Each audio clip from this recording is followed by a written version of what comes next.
Hello guys! Hello! This is for Virgo. Alamin natin Virgo kung anong messages, vibration, gabay, energy para sa inyong lahat. This is general reading. So, weekly tarot reading. Last week na tayo ng October 2025. Tingnan natin Virgo kung anong messages or anong energy ang possible na kailangan nung marinig or talagang nakadestiny siya na marinig mo. Okay. Okay, this is for Virgo.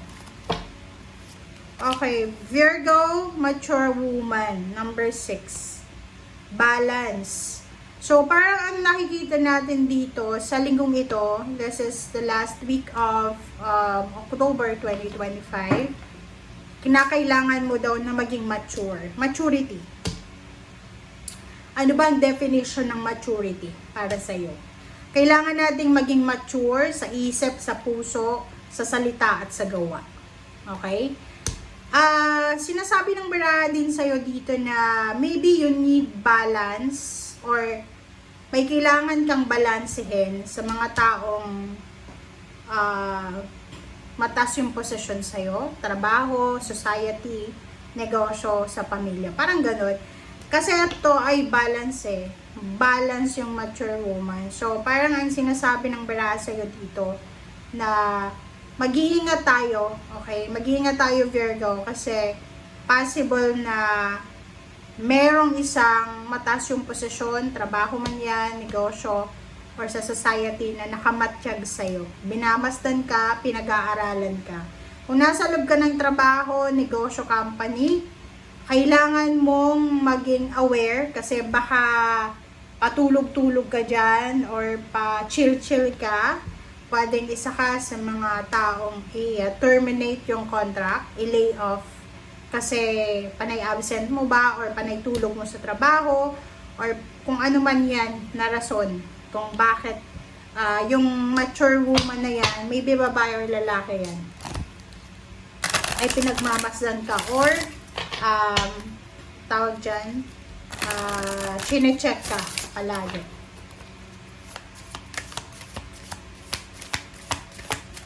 Okay, here we go. Alright, Teresa. Time out. Wow. Virgo. Kumusta ka? Okay. Kumusta? Kasi atong barahang to ay sinasabi ng barahan na time out daw. Okay? Time out muna. Parang basketball yan, time out. Sinasabi ng baraha sa'yo dito na masyado kang busy.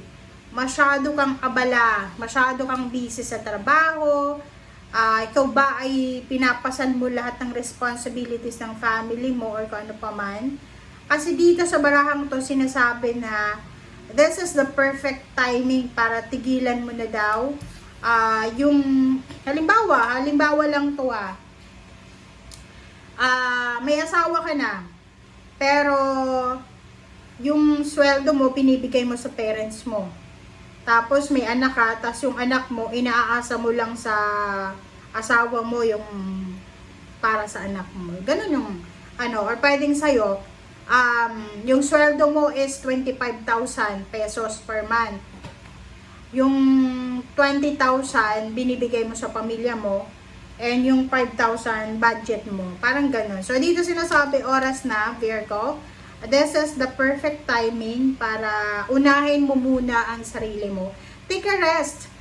This week, parang sinasabi ng baraha, if you have the opportunity, Virgo, na makapagbakasyon, kasi, di ba, like, for example, this week, kung nasa Pilipinas ka,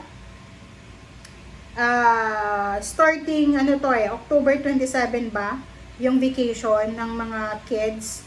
So, you have the opportunity na makapag-rest, makapagpahinga. Pwede kang magbakasyon sa probinsya or pwede kang mag-rest ka muna kung ikaw ay masyadong pagod na. Okay, so let's check.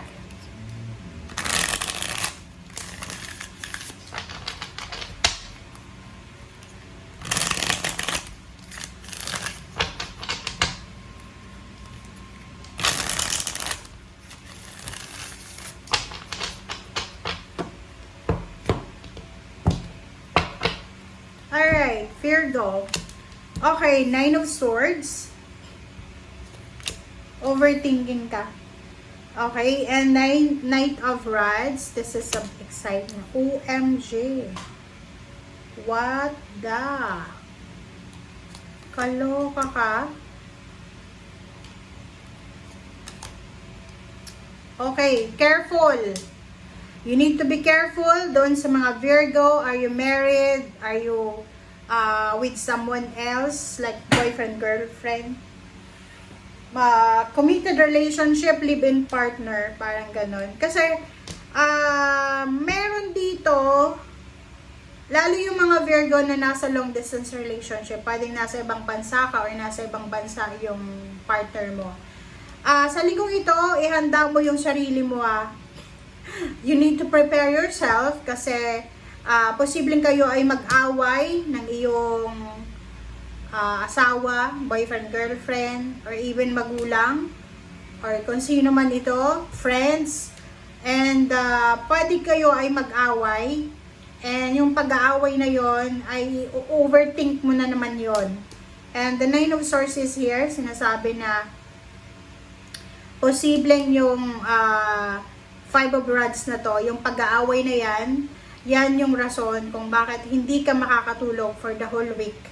Like, halimbawa, yun, parang kasi yung problema na to is, halimbawa, yung asawa mo, since, halimbawa, nasa Pilipinas lang kayo, tapos, alam nyo na bakasyon for 7 days, holiday yung 2 days, pero yung may mga, halimbawa, teacher ka, tapos wala namang pasok for 5 days, diba? Yung asawa mo, pinapauwi ka sa bahay nyo or sa probinsya, tas ayaw mo. So, dito sa barahang to, sinasabi ng barahan na isang napakalaking pag-aaway ang posibleng mangyari kung hindi ito maiiwasan. Okay? Ay, kita ko sir dito na excited yung asawa mo, yung family mo para makita ka. And, ikaw naman, excitement mo is yung pera.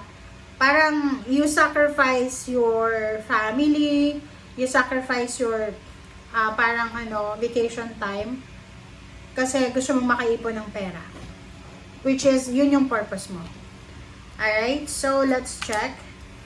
Nine of Cups, Virgo, Ten of Rods, King of Rods. Wow. So talagang ang nakikita natin dito, may mga Virgo na talagang nakafocus lang sila sa trabaho. Meron ditong Virgo na kayo ay nag-aantay. You are waiting for a good news, for confirmation. Maybe nag-a-apply ka ng parang managerial position ba? Or gusto mong pumunta ng ibang bansa. Naghahanap ka ng agency na pwedeng makatulong sa'yo. So, you need to be patient. Or maybe you're looking for a job. Diba? Parang yung iba sa inyo dyan, nag-aantay kayo ng confirmation sa trabahong ina-applyan nyo. And nakikita ko siya dito na kailangan mong maging mapasensya. Kasi pag hindi ka nagkaroon ng pasensya, may stress ka, magkaka-anxiety ka. And Nine of Swords, if mayroon naman sa inyong mga emotional problems, okay, yung iba, if ever lang, kung halimbawa na may mga problema kayo sa pamilya, sa asawa, sa boyfriend, girlfriend, or kung kanino man, sinasabi ng barahan na kailangan mo na sigurong mag-move on. Kung gusto mong maging Nine of Cups ang buhay mo, kung gusto mong maging happy, contented ka sa relationship mo, or talaga sa emotion mo, make sure na everyday wala tayong mga dala-dala na bagahe, galit, hinanakit, suklam sa sarili natin or sa ibang tao everyday. Kasi parang ganun, ako, personally, I learned my lesson na hindi ka dapat nagkikimkim ng galit. Kahit yung taong to, ito na yung pinakamasamang tao. Kasi unang-una, kailangan mo patawarin ng sarili mo sa pagtitiwala sa masamang tao na yan.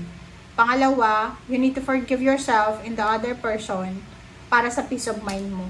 Kahit walang humingi ng tawad sa'yo, para yun sa sarili mo. Self-worth ba and self-love. Parang ganun. Alright? Thank you guys for watching. Bye!